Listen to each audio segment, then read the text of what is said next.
So thank you very much for joining us, and then I will just go ahead.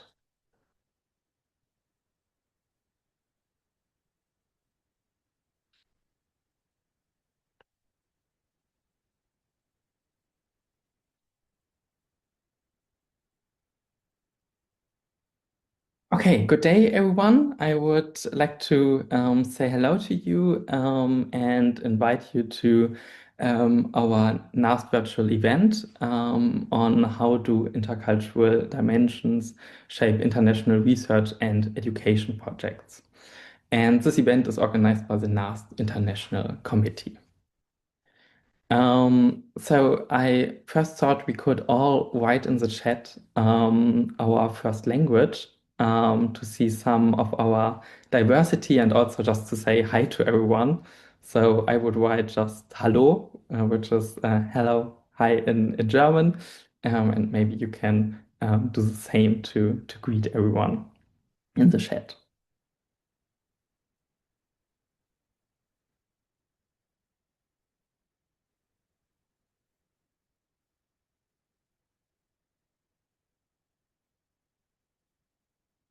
Okay, I also see from Barbara another hi in Germany. We have afternoons in Germany, so it's guten Nachmittag zusammen. And Ni hao, did I pronounce it correctly Yeah. in Chinese? Okay, oh Yes. perfect. I learned a bit Chinese today. I have to write it down. Thank you so much.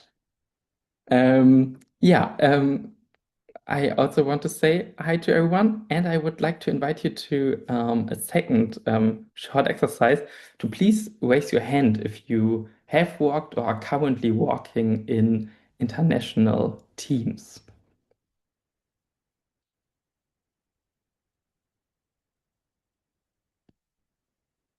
Okay, so I think every one of us has some experience in it, so maybe you already know how important it is in our world today to work in international teams, and also you know about the importance of intercultural competencies for this.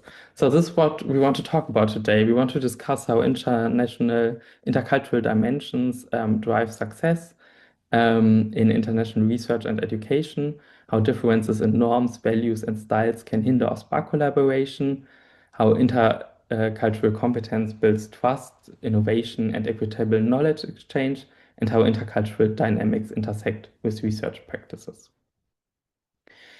We will have two presentations today. The first one is on the German-Namibian Exchange of Educators, which is a professional development program in the field of education for sustainable development.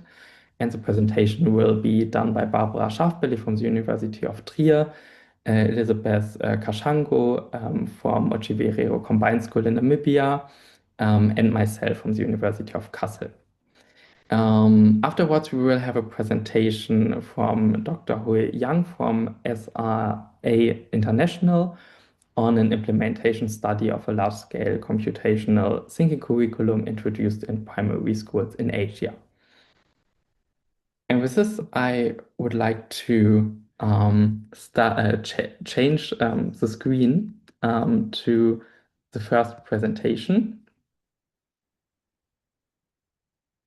Just give me a second.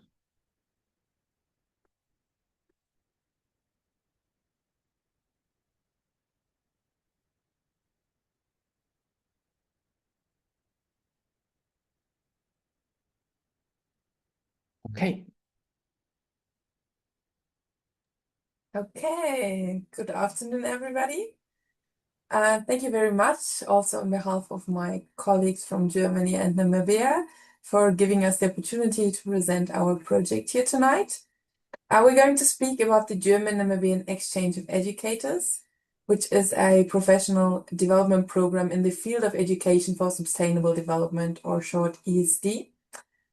And we are going to give you an overview today and talk a little bit about our results and our experiences. First, allow us to give you an introduction about the program, then we tell you what our aims are and how we implement it, the program, and then we will concentrate on the outcomes and later show you our conclusion. But we're going to start with introducing ourselves first. As Tim has already said, my name is Barbara Scharfbillig. I'm working for Trier University, located here in Germany, and I'm also the general manager of the German-Namibian NGO SUNY EB. And I give the word to my colleague, Elizabeth Kashango.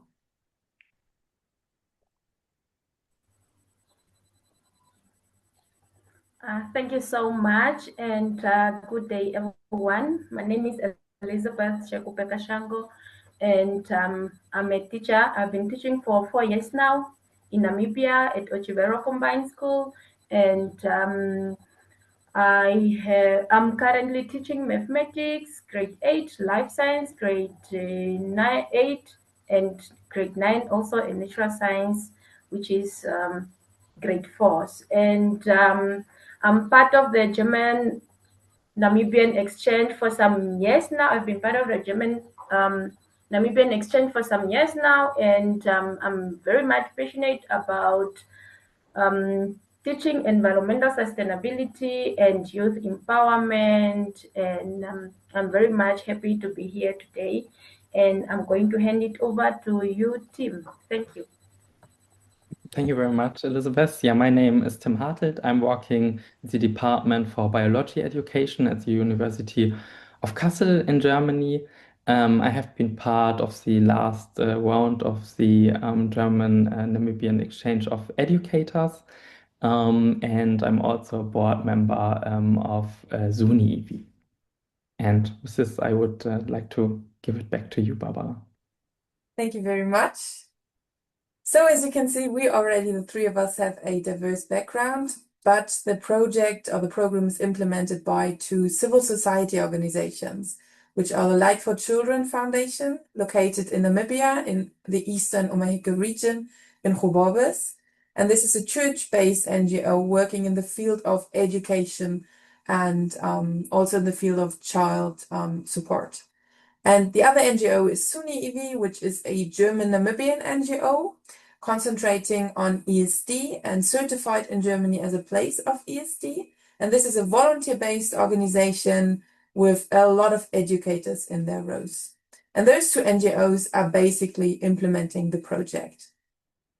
But they are not alone in their endeavors. There is a wide variety of partners involved and sponsors as well.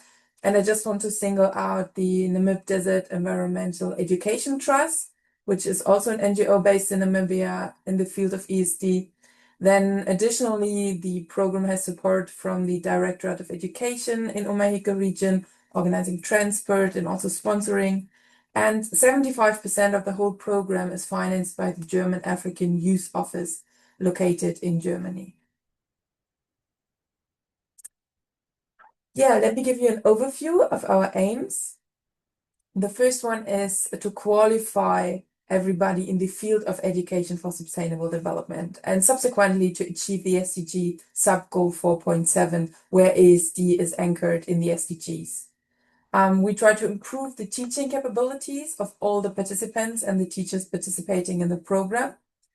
We want to improve their intercultural competences through learning with each other, but also reduce stereotypes and biases which teachers from Germany or Namibia might have, vice versa.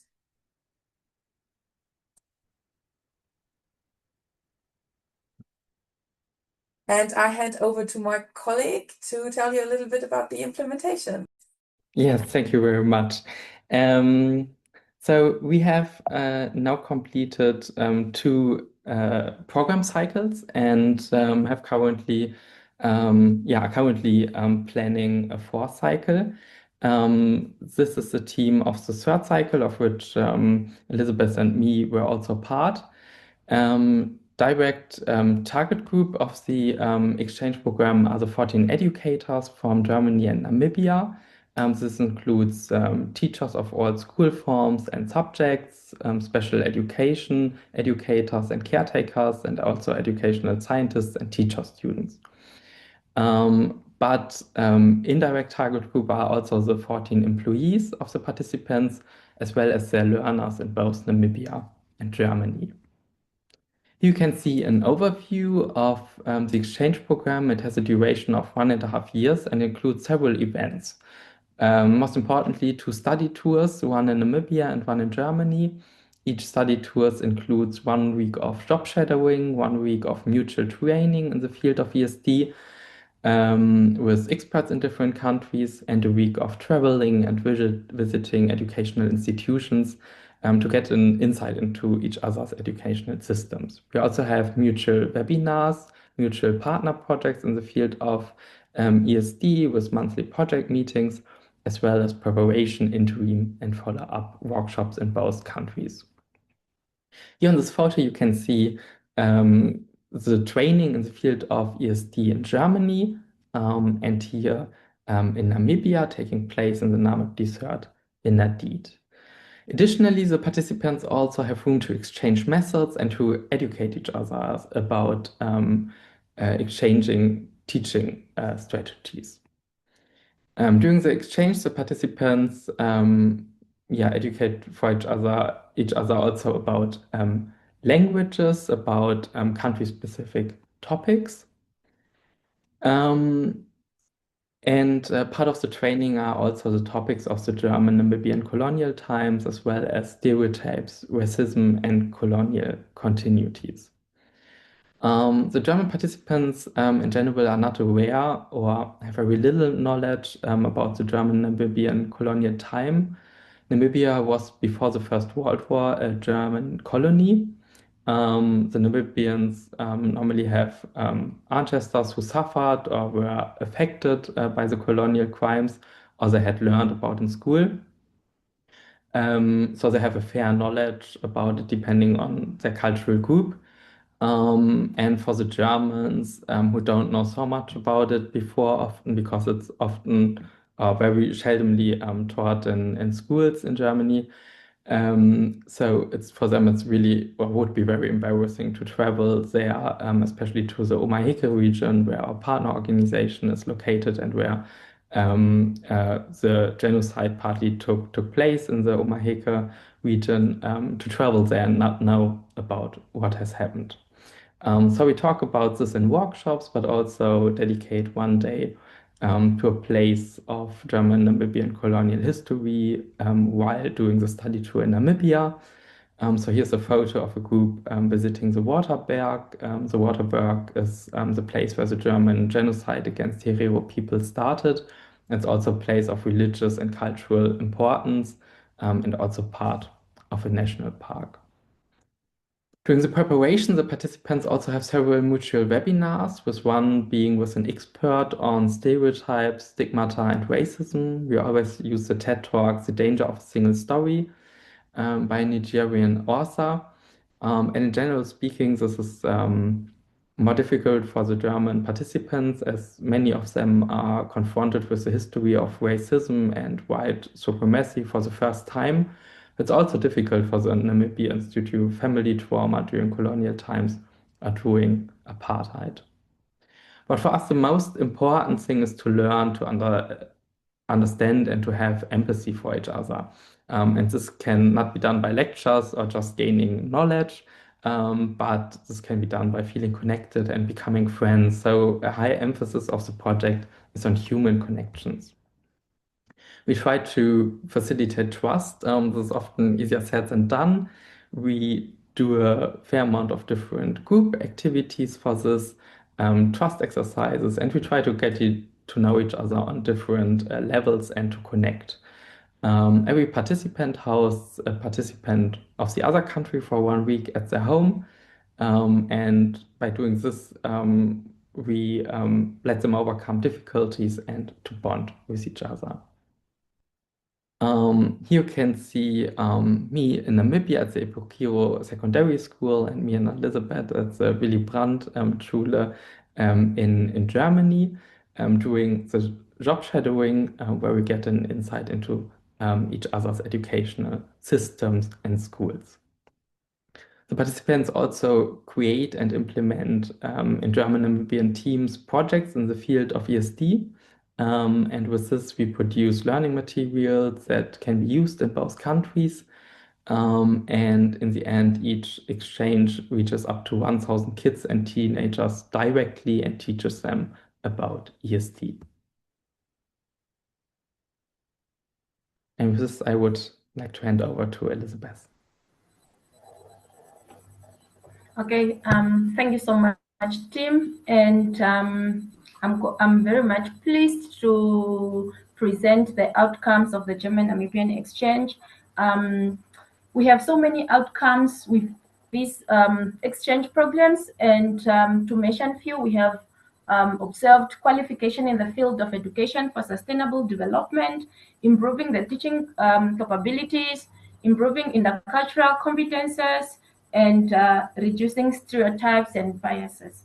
And to just go a little bit into details, one of the strongest of our outcomes is that there is a big growth in the education for sustainable development among both Namibian and German educators, whereby the participants tell us, they give feedback that they go beyond their comfort line, they all try new things, and they are all adapting, and this clearly shows an understanding of ESD principles. There are new methods for practical hands-on sustainable education, and a stronger confidence when it comes to implementing the ESD in their own classrooms.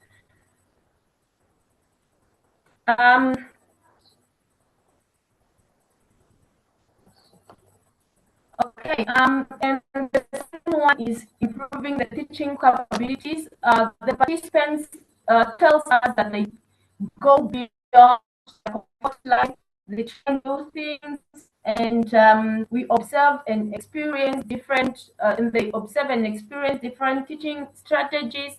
So the participants understand different approaches in their project work, and they understand having different work ethics with different levels of compliance,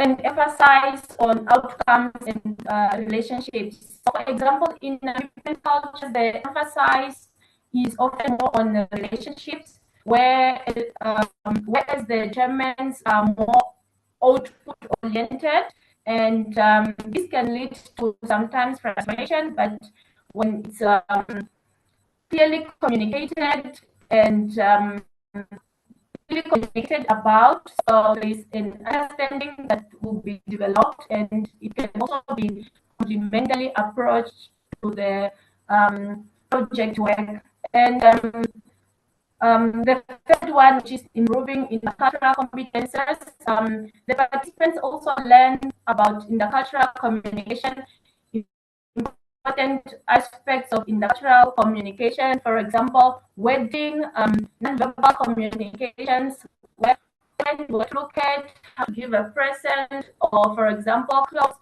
how to dress formally, how to dress in schools, and these intercultural communications help teachers understand how people from different cultures use words, and it helps them avoid misunderstandings and communicate more effectively with either learners or either with other colleagues.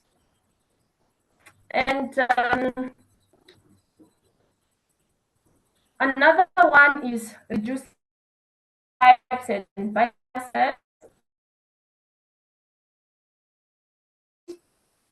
They learn that intercultural communication, the important aspect of intercultural communication,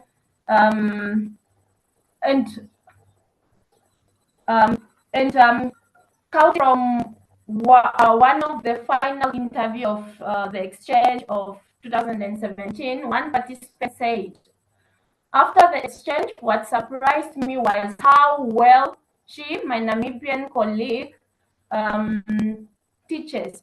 To be honest, I had imagined it would be very poor. I don't know why, but she's very committed. She's also familiar with classroom management, and she's a really good leader. And the second participant coaching from the reflection workshop of the 2022 exchange. The participant said the teachers from the German school did not know about education for sustainable development. Germany is supposed to be advanced and developed, but they did not know. So from these two statements, it tells us that in perception took place, and that the bias in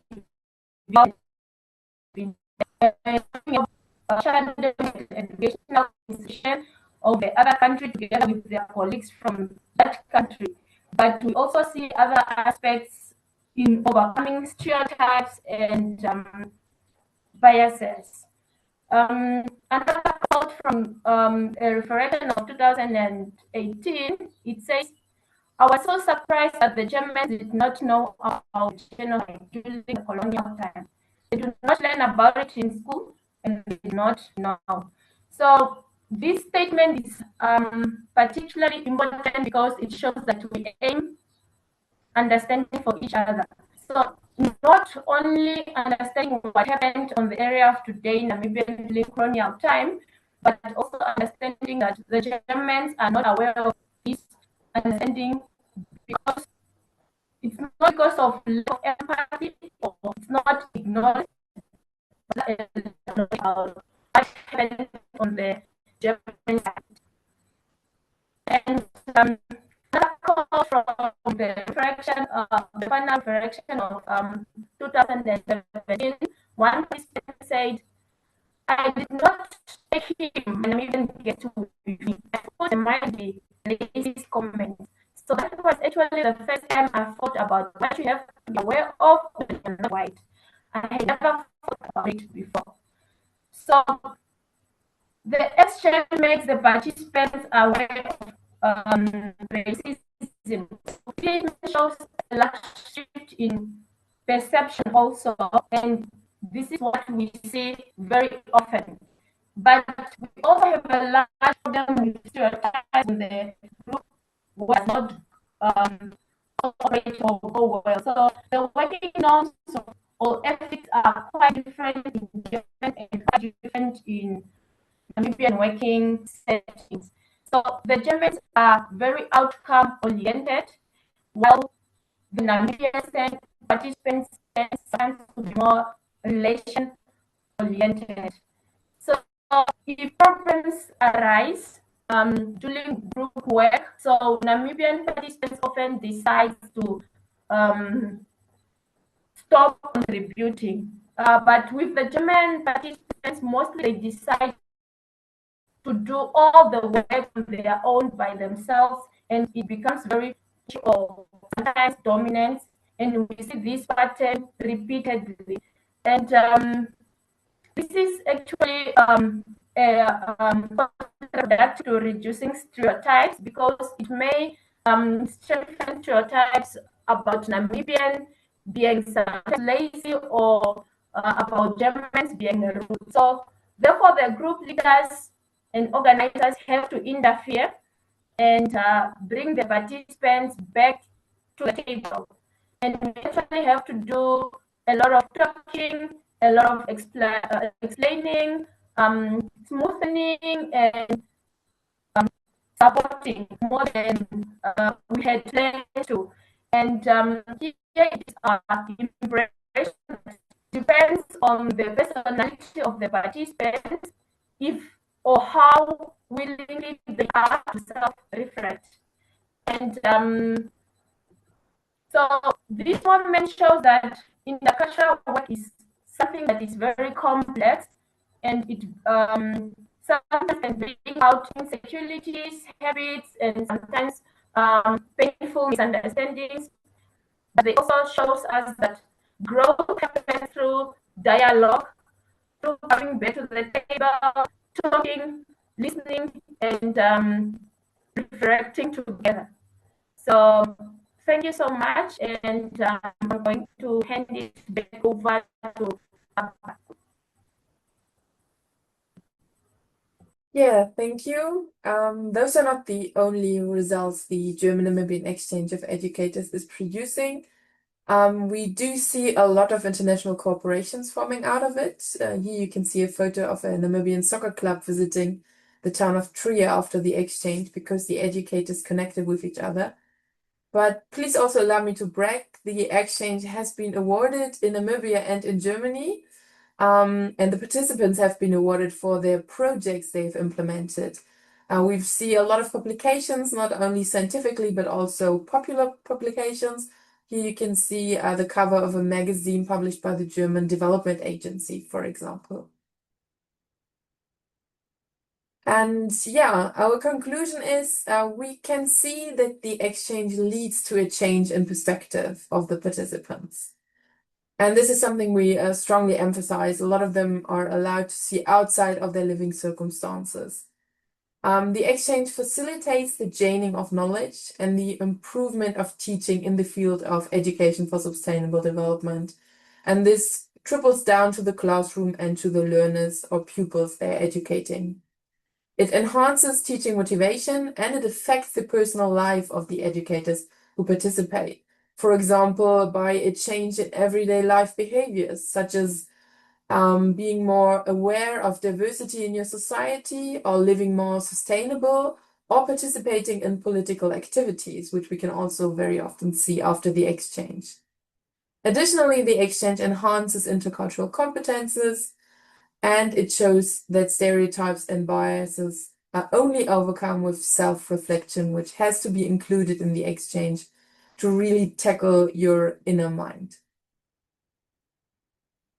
Yeah, but the most important result of the exchange is actually the long-lasting friendships that are formed out of the personal connections the educators from the two countries are making.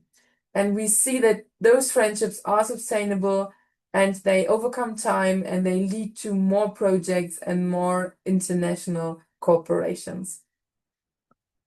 And because of that, we feel that the Exchange of Educators is a very good project. And thank you for giving us the opportunity to present it on this platform. And if there's any questions, we're happy to answer them. You can also contact us if there's anything on your mind in regards to our project. Thank you very much.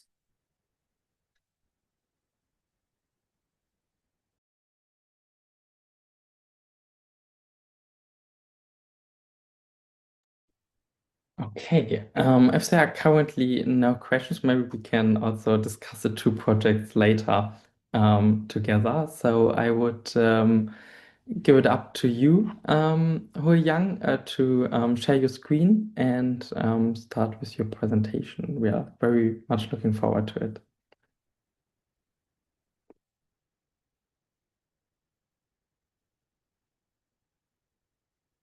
Yeah, sure. Let me share my screen.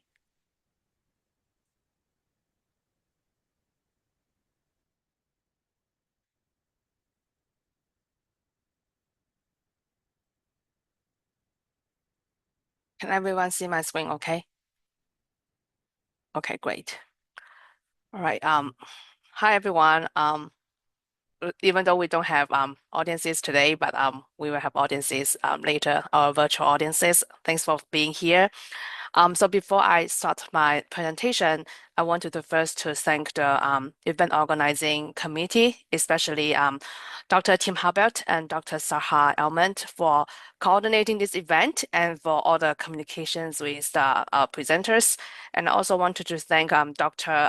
Arif Ramatullah, the outgoing chair of the international community at NAST, for introducing me to this opportunity to share our project and our experience related to today's topic.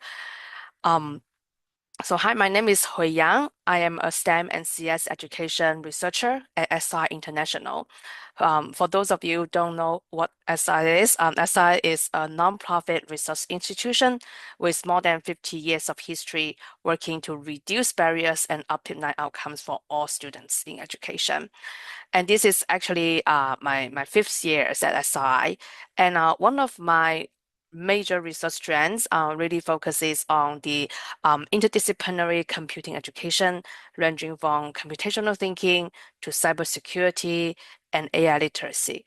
So in addition to being an active member of NAST, as many of you, I also serve as a co-chair of the Computational Thinking Special Interest Group for the Society for Information Technology and Teacher Education, called SITE.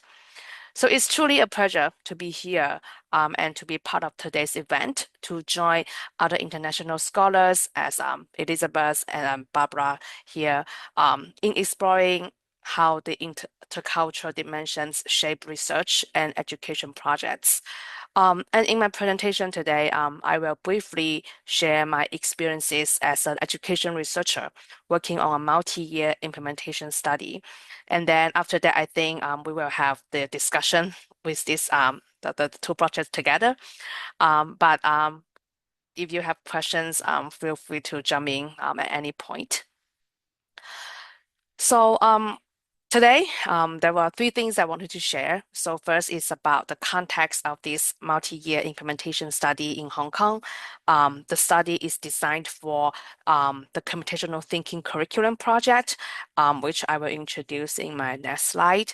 And then I will also share my professional experiences while working in this project to illustrate how the intercultural collaboration looks like in different contexts. And then also share my reflections and the lesson learned from this international and intercultural collaboration. So over the past few years, my colleagues and I at SRI have been conducting an implementation study of this large-scale computational thinking curriculum introduced in primary schools in Hong Kong.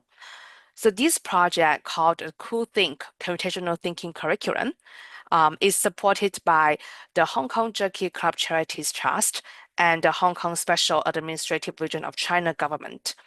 So it brings together, as you see in this diagram, local educators, school leaders, teachers, parents, policymakers, curriculum developers, and an international research team, that is us, to look at the different aspects about how this program is being rolled out and implemented in the large context, especially in Hong Kong.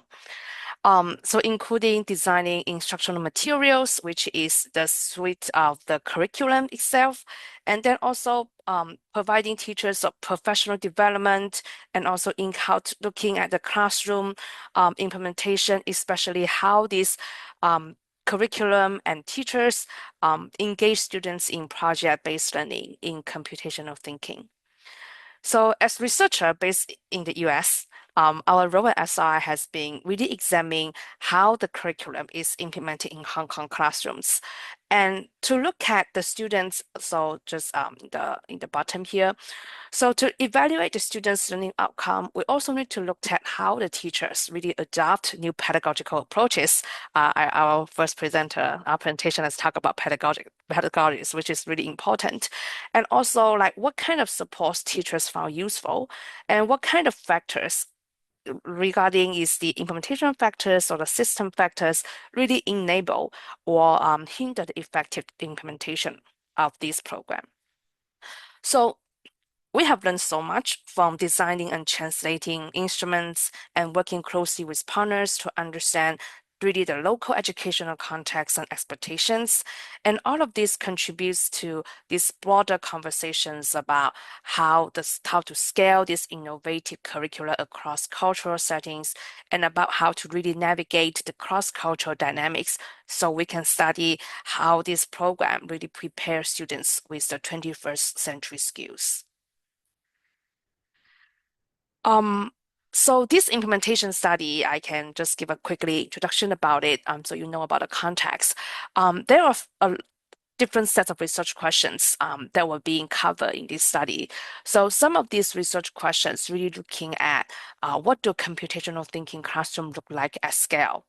And another question could be how do the students experience instruction across different classroom settings, ranging from high needs classrooms or low needs classroom, and what kind of factors really facilitate or hinder the curriculum implementation?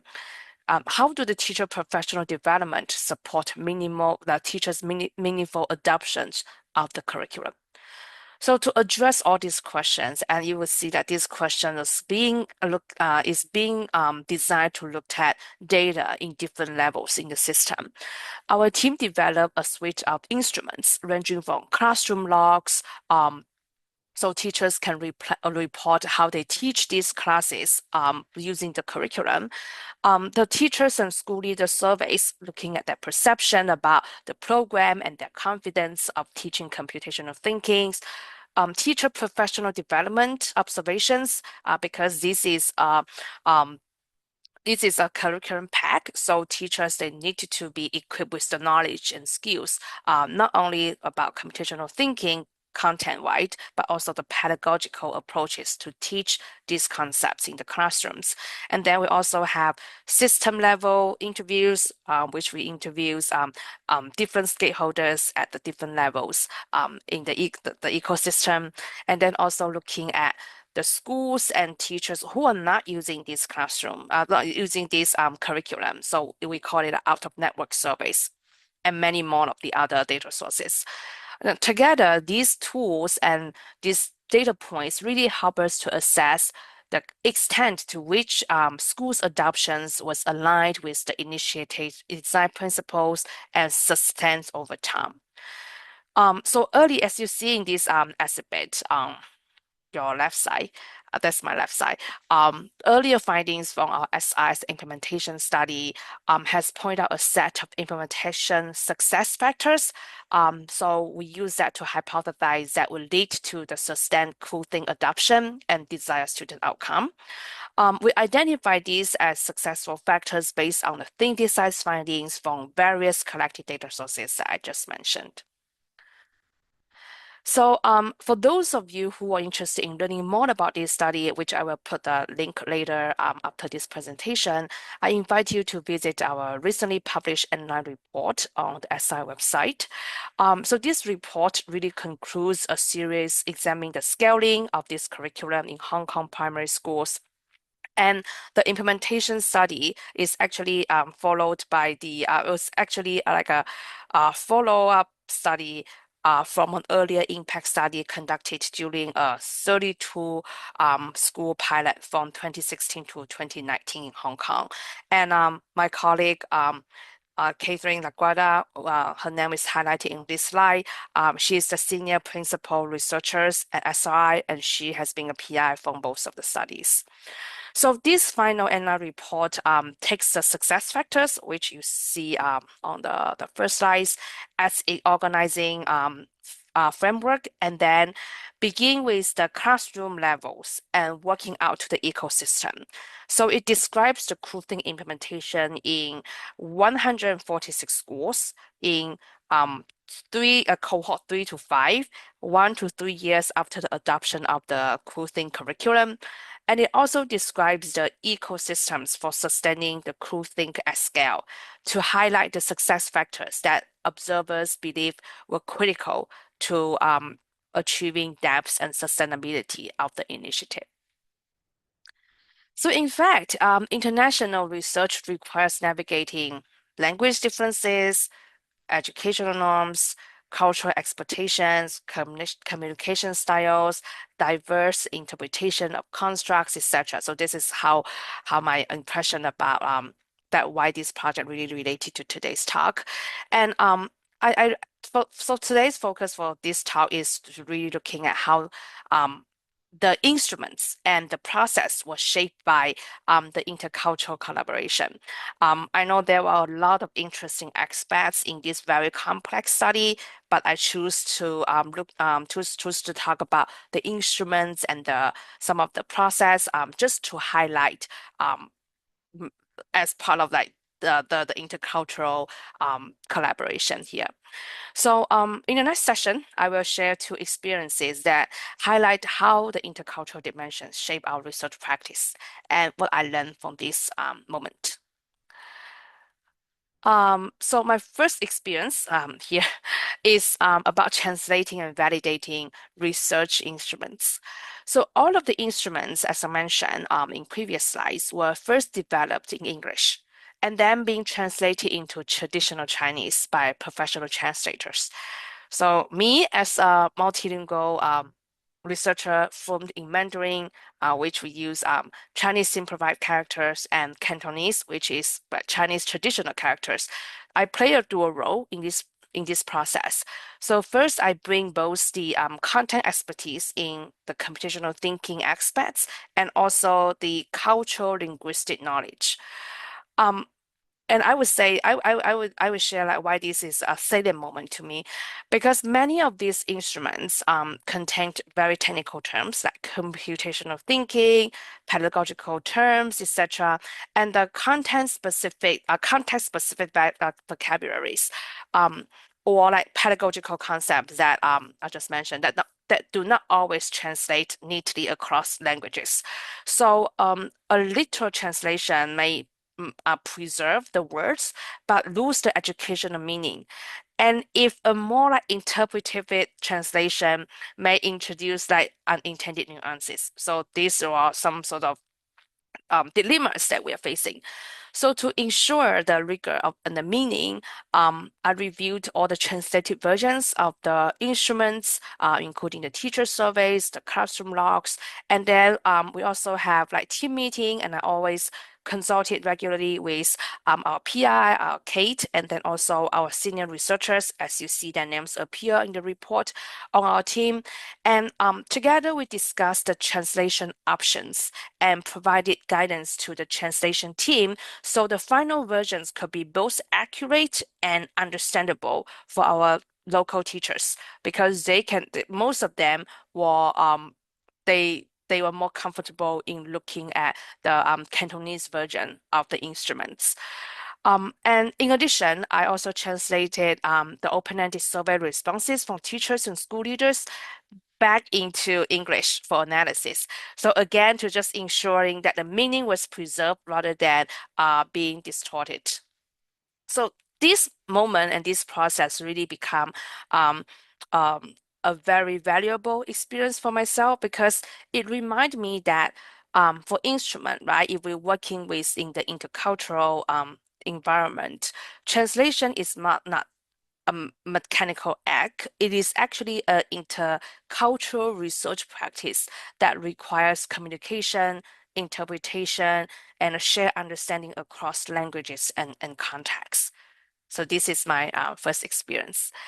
My second experience is about co-leading the training for teacher professional development observations. So we partners with a local institute in Hong Kong to collect observational data while the teachers are implementing the curriculum. So yeah, and then SI, we developed the implementation protocol in English. However, because all these teacher professional sessions were conducted in Cantonese, and our local and also our local partners, they are not trained educational researcher, and they may not have prior experience with computational thinking or pedagogies or or research terminologies. So we knew that clarities and cultural grounding were very essential in this training process. So before training our partner staff, I observed two PD sessions which were offered online, and those PD sessions were offered in Cantonese, and I completed the observation protocols myself.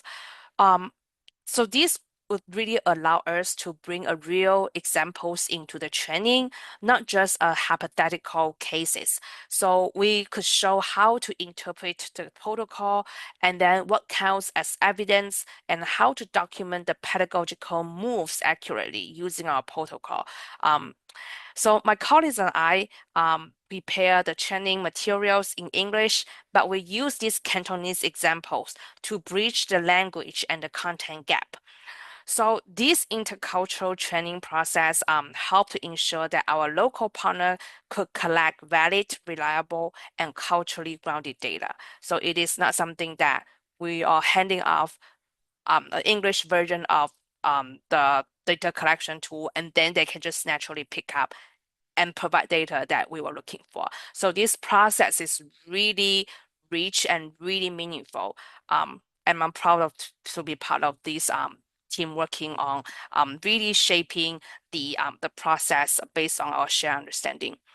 So this experience really reinforced that the intercultural collaboration is not only beneficial, but it is very necessary for producing this very rigorous and trustworthy research data. So I think that these two experiences, the instrument translation and the PD observation training experience really present, so they just present, as I said, a fraction of the intercultural collaboration embedded in this project. But throughout this study, our US and the Hong Kong teams maintain really active, ongoing communication to ensure the accurate understanding of the educational context and really and the consistent interpretation of the data, and then also the alignment in the research design decisions with the overall project goal. So sorry. So reflecting on this experience, I learned that the intercultural research really requires deep curiosity, and the approach that work in one context may not be translated directly to the other context. So this is something that we would really want to keep in mind, and to ensure that if there is something that we need to translate in one context, we need to make sure that it can be translated with accuracy. And then the other one is the alignments across languages, systems, and values that requires the intentional efforts. Rigorous research is built through clarification, questionings, and shared sense making. And then the third one is about the diverse perspectives that really like strengthen the research. So just as for me, as an insider of this project, I think my linguistic and cultural background enable me to bridge some of the factors to supporting both the methodological rigor and then also the context of the project. And then the other thing I wanted to say is that the intercultural collaboration really enhance, not to complicate, research quality. So when the teams really embrace the differences as a strengths, the work will become more robust, equitable, and innovative. So to really return to today's guided questions, how do intellectual dimensions shape international research and education projects? From my experience, the intercultural dimensions do not sit at the margins of the research. They shape how we design instruments, how we collect and interpret data, and then how we communicate as a team, and also how we understand teaching and learning across contexts. And my key lessons learned is that the intercultural collaboration, it is a methodological asset, not a barrier. It requires open-mindedness, active communication, and the willingness to learn from one another.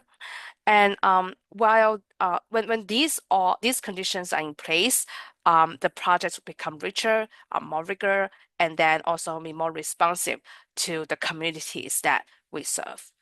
So I think that's what I have. Thank you so much for your time, and I look forward to our discussion. Let me stop sharing. Yeah, thank you so much for your very interesting presentation. We got a lot of insight into your project and the intercultural dimension, which I found also personally very interesting because Barbara, Elizabeth, me, and also further collaborators also doing a research project right now and are also using measurement instruments developed in other contexts like Europe or the United States and try to adapt them to the Namibian context. And because you talked about validation, normally don't want to change too much of existing instruments if they are validated, but then they may not be valid for another group, which they have don't been tested. So we currently also in this project to make them more culture specific and still like ensure the validity. So that was also on this perspective very interesting, I think. for us. So maybe we'll contact you also again regarding this at a later step if we are allowed to. But yeah, what I wanted to ask in general, um, what would you, if you would need to give one or two practical tips to international teams that are now starting to do research together, what tips would you give them? Are there any specific ones?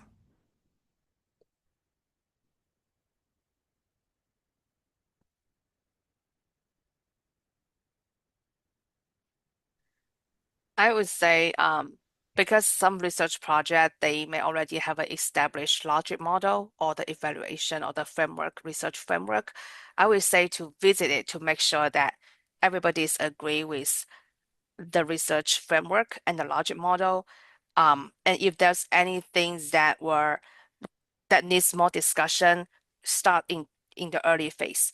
So everybody have a share understanding and agreement about this is where we wanted to land in a couple months later or a couple years. And because of that, we have this like share understanding at first. But of course, this will be iterate, but just want to make sure that we know about the context, we know about the goal together. And if there's anything that we need to clarify at the beginning, we have conversation and communications to make sure we are on the same page. Okay, thank you very much. So an open conversation early in the beginning. I think that's a good tip always. Um, yeah, I just started with a question. Are there any more questions or discussion points you have? I Yeah, have a go ahead, Barbara. thank you very much. Was wondering, you said a lot about how you included your own experience and your language skills, but I'm very curious about maybe you can share one or two examples, how that practically affected you directly. Yeah. So so we have designed different types of instruments, and one of the thing is that we sometimes we need to have the definition about the term, because when we have, for example, in one of the teacher survey, we receive a term called mentor teacher because mentor teacher play a big role in helping the teacher community in Hong Kong. But how do we translate mentor teacher into Cantonese? If we just translate it as it is, the teachers who see this survey, they don't know who these teachers are. So we have to go back to the documents on the government's website or the Education Bureau's website to see how they define mentor teachers. What is the Chinese term that they use? So we can use the mentor teacher in the translation rather than just directly translating mentor teacher into Chinese. So this would require us to dig into some of the documentations and the publicly accessible information to make sure that these terminologies and are linked together based on the context. Yeah.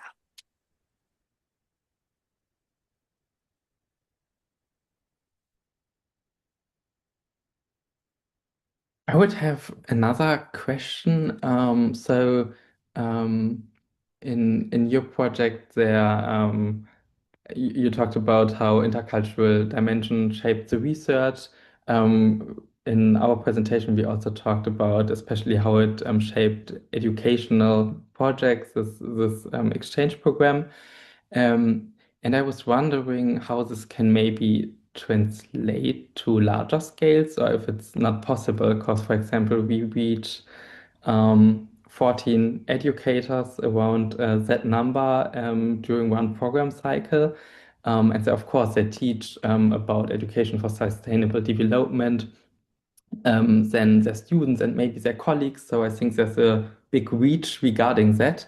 But how much do they transfer or exchange their knowledge on the intercultural level? So I was wondering about that, if that's even possible to do it larger scale, because from my experience, I think how it's done is especially these connections you build, and that's not not done in a short amount of time, but I was wondering if maybe one of you has some ideas or perspectives on that perspective.